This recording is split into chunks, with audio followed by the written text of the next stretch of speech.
Buenos días, les saluda el equipo número 1 y está conformado por los maestrandos González Ogla, Tobar Carlos, Tambo Egner, Ramírez Edinson, Mendoza Hognelis, Reyes Edinson, Juni Nielsen y mi persona, María Parra, quienes estaremos abordando el tema Fundamentos de la Investigación Científica en Educación. Daremos inicio con lo que es la ciencia y el conocimiento, siendo la ciencia en la investigación educativa un conjunto de conocimientos que se basa en lo que es la observación a través de la experimentación. Este es sistemático y verificable. Por otro lado, el conocimiento se basa, es lo adquirido a través del estudio y de la experiencia. Ambos son esenciales para formar profesionales competentes. Juntos, la ciencia y el conocimiento forman lo que es el conocimiento científico. Es un tipo de conocimiento que se basa en la observación y en la experimentación. Ambos funcionan para lo que es producir esos métodos de procesos y enseñanzas para validar teorías y conocimientos a través del método científico.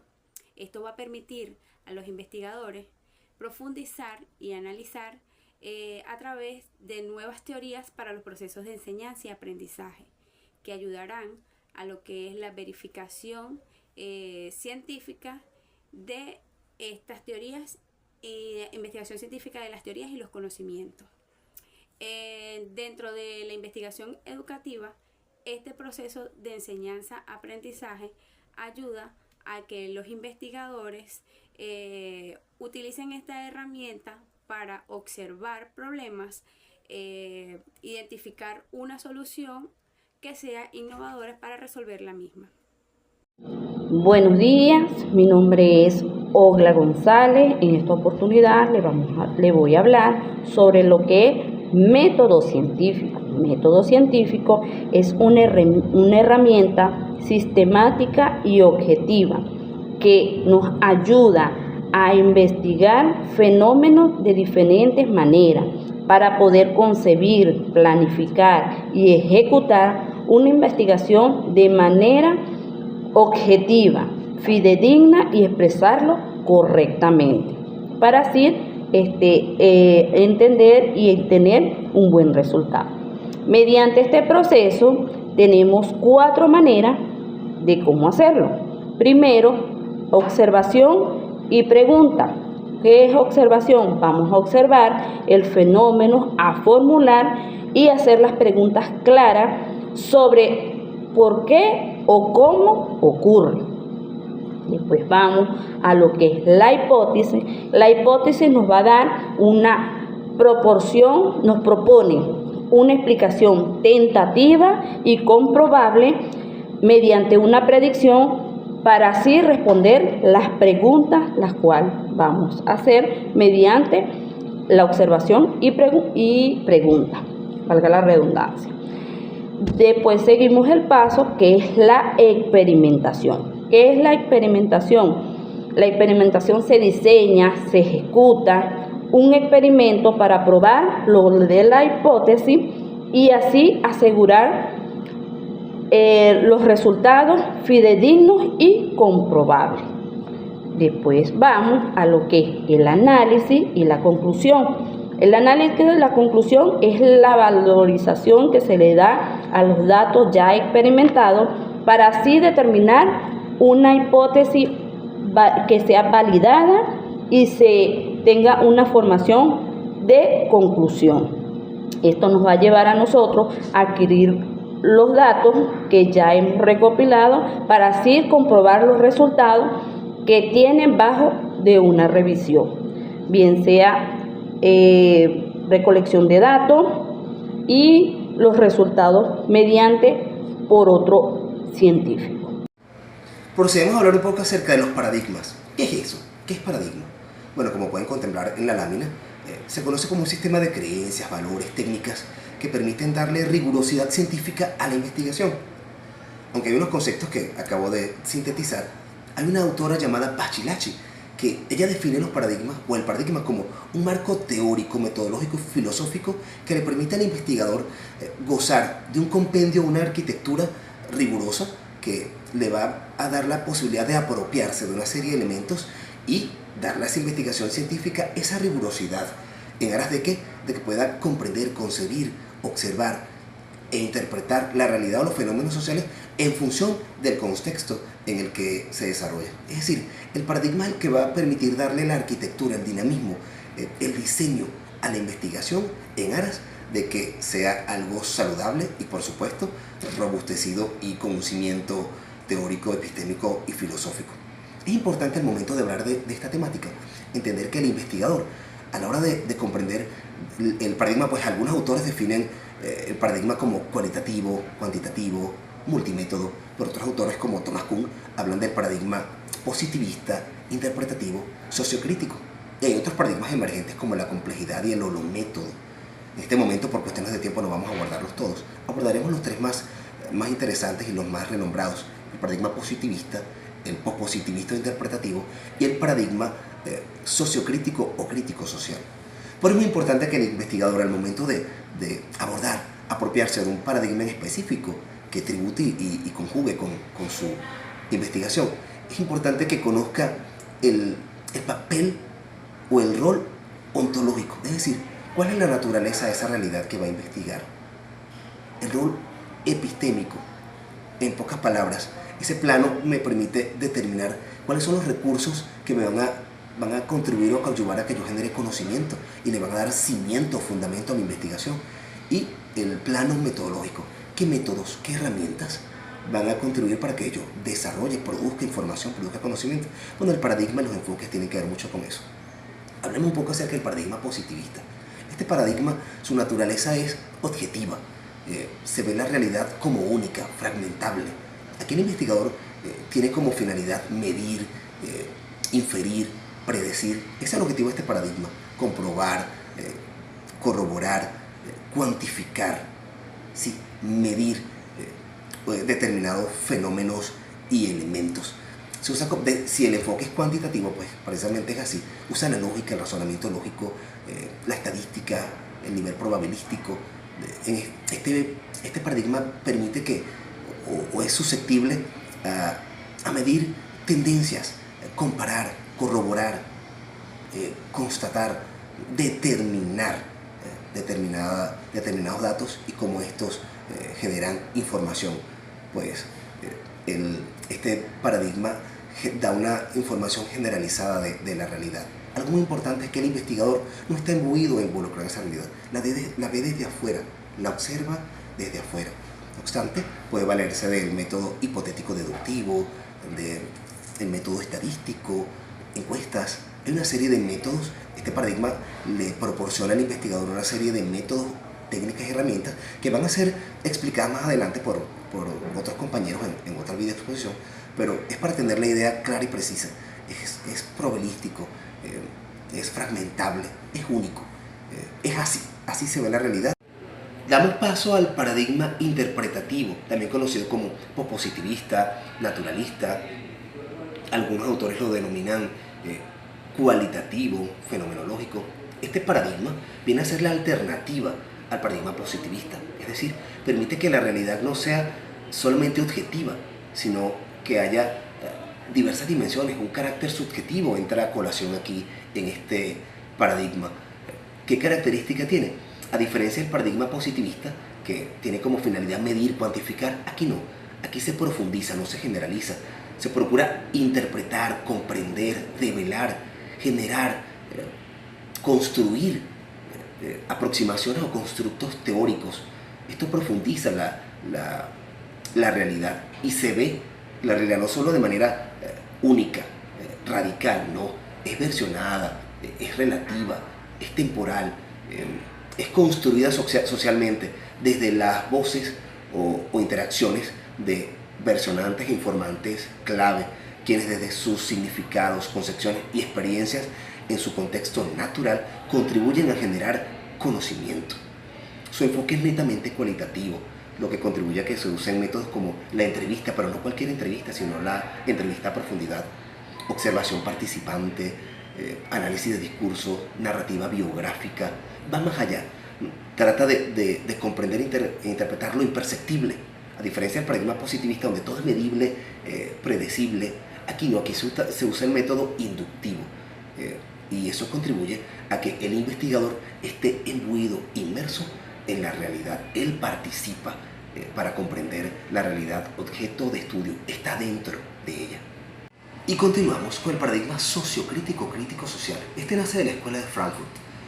También está articulado desde el enfoque cualitativo, prácticamente del paradigma interpretativo, pero ¿qué permite este paradigma sociocrítico? Bueno, viene de la crítica, del cuestionamiento, de la dialéctica crítica, a fin de emancipar, transformar. Si mi propósito, si mi deseo como investigador es solamente no conocer la realidad, sino transformarla, cambiarla, como yo modifico esto, lo transformo.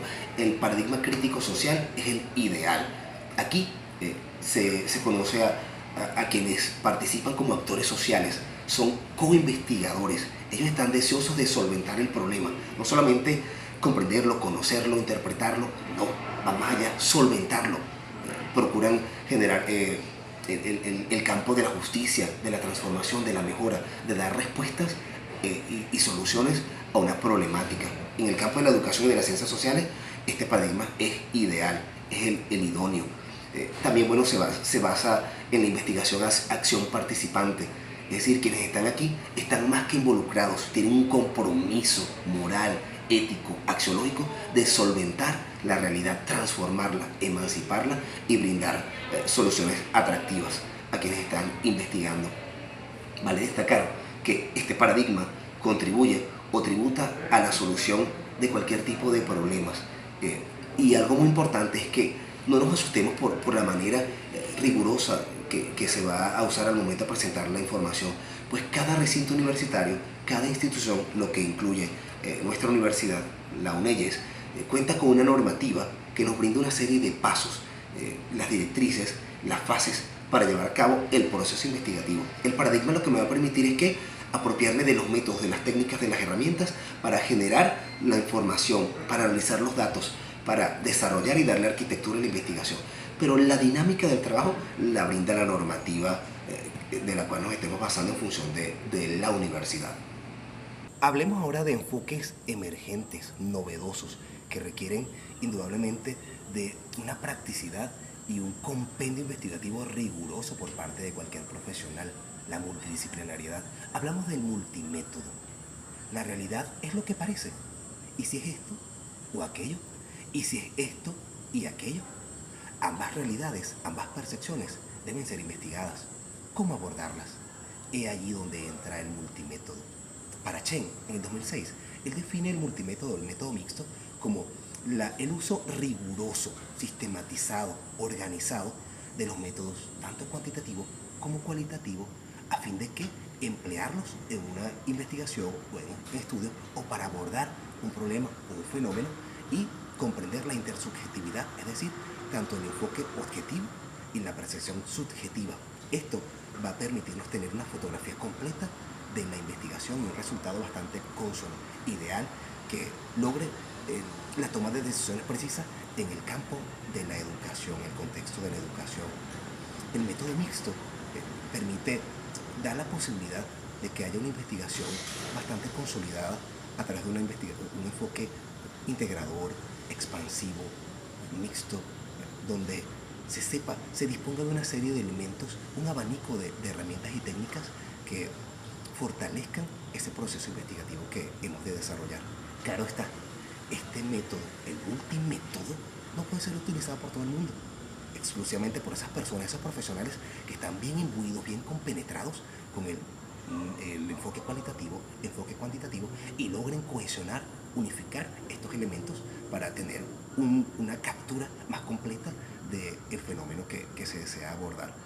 Por supuesto, se esboza a continuación para reconocer que forma parte de una herramienta poderosa en el proceso de la investigación, pero la misma, como lo dije hace un instante, requiere de tiempo y de una investigación bastante minuciosa para poder apropiarnos de este enfoque tan necesario y útil a fin de darnos una realidad bastante total, como lo dice Ken Wilber desde el holométodo.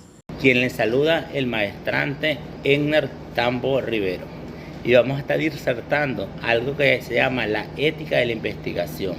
La ética de la investigación es crucial para garantizar que los estudios se realicen de manera responsable y respetuosa con los participantes.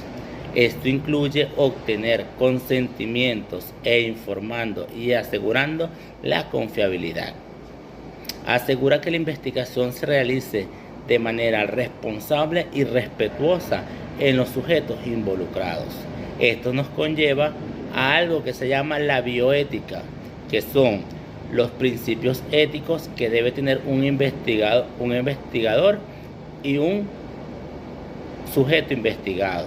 Los principios éticos son respetar a las personas, la beneficencia y la justicia. La protección de la investigación es muy importante. El anonimato del sujeto investigado garantiza la confiabilidad del nuevo producto investigado. El investigador debe ser responsable de todos los datos obtenidos en la recolección de la información de una investigación. Saludos, quien les habla, Edinson Ramírez. En este orden de ideas, pensemos por un momento cuál sería el error más costoso que un investigador puede cometer. Y no es equivocarse en la estadística, es iniciar un viaje sin saber a dónde ir. Toda gran investigación, todo descubrimiento, toda tesis exitosa comienza con una pregunta, una necesidad y una declaración de intenciones. Comienza por un planteamiento del problema. Si el planteamiento del problema falla, todo lo demás falla también, desde la metodología hasta los resultados. Hoy vamos a develar por qué el planteamiento del problema no es un simple requisito, sino el ancla fundamental para un estudio, y cómo puede construir uno que sea tan sólido como una roca. Hay que tener en cuenta que el planteamiento del problema es la delimitación clara y precisa del objeto de estudio. Es la pregunta central que la investigación busca responder.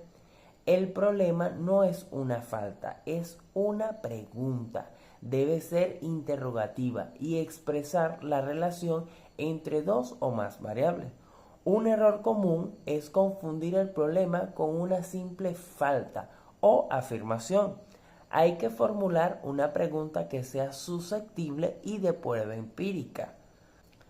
Asimismo, las cualidades de una buena pregunta deben de tener los siguientes aspectos. Esta debe ser clara, teniendo un lenguaje sin ambigüedades. Debe ser susceptible de pruebas empíricas, ya que la misma debe poder ser investigada en un mundo real, no metafísico o moral. Y a su vez, no debe implicar un juicio de valor. Esta pregunta debe ser totalmente neutral. El planteamiento del problema requiere reflexión, precisión y honestidad intelectual. Es la prueba de fuego que valida todo el esfuerzo posterior. Mi invitación es invertir tiempo en esta fase. Hay que leerlo, revisarlo y asegurarse de responder la pregunta más importante. ¿Vale la pena investigar esto? Si la respuesta es un sí sólido, tienes un camino totalmente despejado. Mi nombre es Jocmil Mendoza y le voy a hablar sobre las preguntas de investigación, que son interrogantes específicas, que guiarán el enfoque del estudio y ayudarán a definir los objetivos. Las preguntas de interrogación, las preguntas de investigación, deben ser claras, enfocadas y factibles, que guíen al estudio y así poder tener un descubrimiento o una determinación alcanzada en el proyecto de orientación y análisis, y así obtener respuestas basadas en datos específicos que serán manejables.